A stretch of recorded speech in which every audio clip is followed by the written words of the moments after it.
नमस्कार, आप देख रहे हैं नारद 24 और नारद 24 के साथ मैं हूं धन विजय।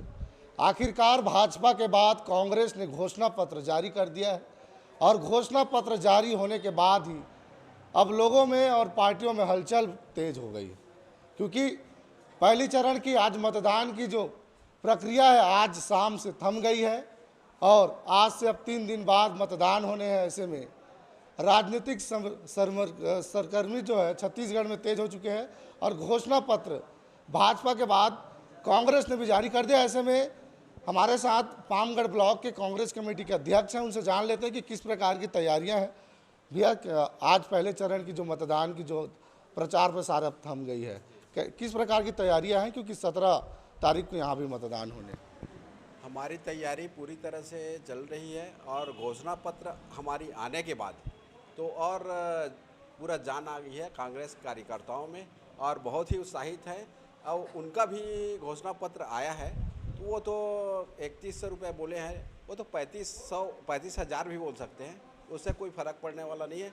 भरोसा बरकरार, फिर से कांग्रेस सरकार भरोसा मतदाता में होनी चाहिए और जो कांग्रेस पार्टी के ऊपर भरोसा कर रहे हैं वो बड़ी बात है।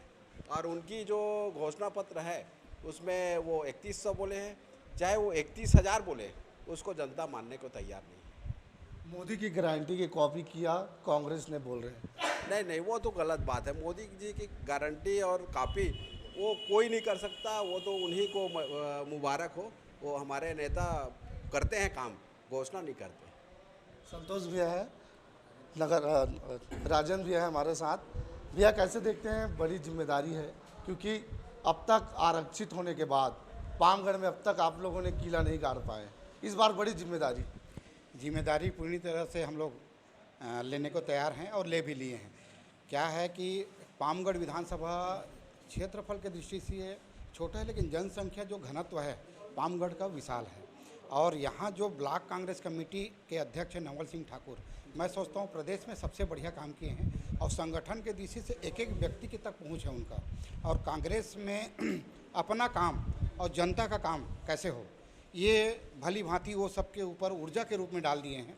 तो निश्चित ही पामगढ़ विधानसभा इस बार कांग्रेस के झोली में जा रहे हैं और प्रचंड मतों से जा रहे हैं। और आप लोग से भी ये निवेदन है कि सही प्रचार प्रसार को मीडिया के माध्यम से जनता तक पहुँचे, क्योंकि 3200 रुपये क्विंटल धान का अगर आज भूपेश बघेल जी दे रहे हैं, छत्तीसगढ़ सरकार दे रहा है, तो वो भरोसा आने वाले 5 साल और आने वाले 10 साल तक ये उनका ज़रूर भरोसा रहेगा। और किसान, स्कूल के जो हमारे विद्यार्थी, आम जनता, महिलाएं, लड़की और जितने मतलब ऐसा नहीं हमारे पार्टी से संबंधित तमाम जितने लोग हैं प्रदेश के जो जनता है, हमारे छत्तीसगढ़ की जनता है, उनके भलाई के लिए ये कांग्रेस सरकार काम करेंगे। आदरणीय खड़गे जी, आदरणीय राहुल गांधी जी ये जो बोल के गए हैं उसको पूरा करेंगे, ये विश्वास के साथ। और आप देखे भी हैं पिछले 5 साल वो चाहे जैसे भी हो, केंद्र सरकार से हमको मदद नहीं मिला, उसके बाद भी छत्तीसगढ़ के जनता के लिए जो कांग्रेस सरकार किए हैं, तो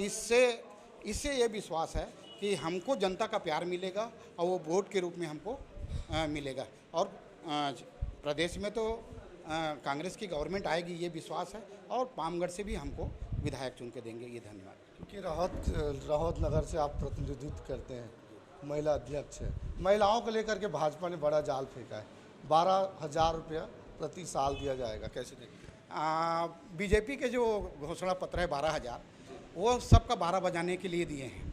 और उनका जो पिछले सरकार जैसे उन लोग रहे हैं और हम लोग का जो सरकार का तुलना किया जाए तो इतना तो है कि जो हम लोग बोले हैं 10,000 रुपये जो किए हैं वो ज़रूर पूरा होगा। और ये इसको शब्दों के फेर में मत लेना। जी। जय जय भारत, जय जय छत्तीसगढ़। हमारे साथ अजय दिव्या भैया है। भैया, कैसे देखते हैं? क्योंकि कार्यकर्ताओं को एक साथ लेके चलना बड़ी जिम्मेदारी है और कांग्रेस बसपा का गढ़ कहा जाता है, बसपा के गढ़ को इस बार तोड़ने की किस प्रकार की कार्यकर्ताओं की रणनीति?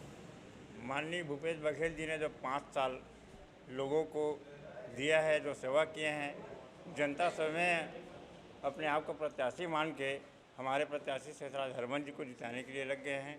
रही बात भाजपा की घोषणा पत्र के बारे में आप बोल रहे थे, तो लोग, छत्तीसगढ़ के लोग नकदी में विश्वास करते हैं हमने 25 अरब कुंटल में धान खरीदी करने के बाद की 2500 रुपये में खरीदी किए, 4 किस्त में पैसा दे रहा है, अभी नगद हमारे किसान के पॉकेट में पैसा है। भाजपा वाले जब हमारे 20 कुंटल की घोषणा हुई तो बीजेपी के कुछ नेता लोग बोल रहे थे कि छत्तीसगढ़ में 20 कुंटल धान खरीदी होती ही नहीं है। आज वो 2100 रुपये कैसे घोषणा किए? आज 3100 रुपये धान खरीदी की बात करते हैं। वो हमारे धान को अगर बोनस आप दोगे 25 रुपये कुंटल पर धान खरीदोगे तो हम चावल को नहीं लेंगे, ऐसा बोल रहे थे।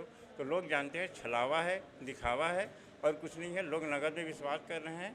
फिर से हमारी भूपेश बघेल की सरकार बनी कि पामगढ़ से इस बार प्रचंड बहुमत से हमारी प्रत्याशी शेषराज दीदी हरबंस चुनाव जीत रही हैं।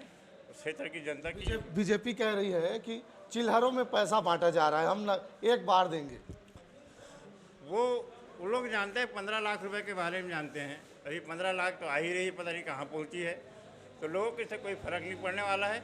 हमको मालूम है, छत्तीसगढ़ के भूपेश बघेल की सरकार को मालूम है कि हमारे किसान को कब पैसा की ज़रूरत होती है, कब उसको खाद बीज की ज़रूरत होती है।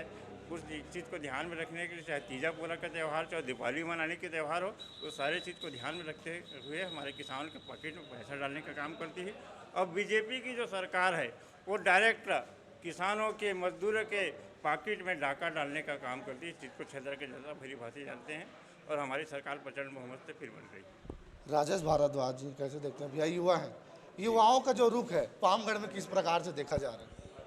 आज हमारे जितने भी युवा साथी हैं वो बहुत ही खुश हैं। हमारी सरकार की जितनी भी योजनाएं हैं, जैसे कि भी KG1 से लेके PG तक की जो शिक्षा मुफ्त में दे रही है और इतने सारे आत्मनिर्भर स्कूल खोला जा रहा है, तो हमारी युवा है और हम सब मिलकर हम बिल्कुल इस बार 75 पार की जो नारा दिया गया है उससे बेखूबी हम लोग जान रहे हैं। और यह घोषणा पत्र हम लोग के लिए बहुत ही महत्वपूर्ण है, क्योंकि हम लोगों ने 5 साल लगातार जो मेहनत किए हैं, हमारी सरकार ने जो मेहनत और संघर्ष किया है, वो बीजेपी के 15 सालों में उन्होंने केवल दिखावा और छलवा ही किया है। तो ये थे कांग्रेस कमेटी पामगढ़ की जो बातें हैं पदाधिकारियों की। अब 17 नवंबर को पामगढ़ की जनता किस बात पर मोहर लगाती है, आने वाली देखने वाली बात है, क्योंकि अब तक आरक्षित होने के बाद कांग्रेस यहाँ किला में अपने झंडा नहीं गाड़ पाई है।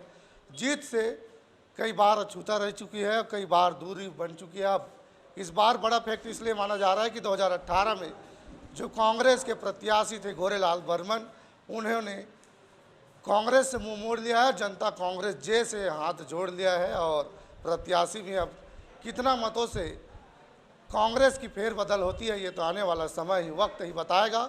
और बसपा के गढ़ पर किस प्रकार की कांग्रेस की रणनीति काम करेगी, इसको आगे देखेंगे। और कार्यकर्ताओं से, जनता से सीधी संवाद कल सुबह से आपको लाइव कवरेज नारद 24 पर देखने को मिलेगी। नमस्कार, जय जवाहर, जय छत्तीसगढ़।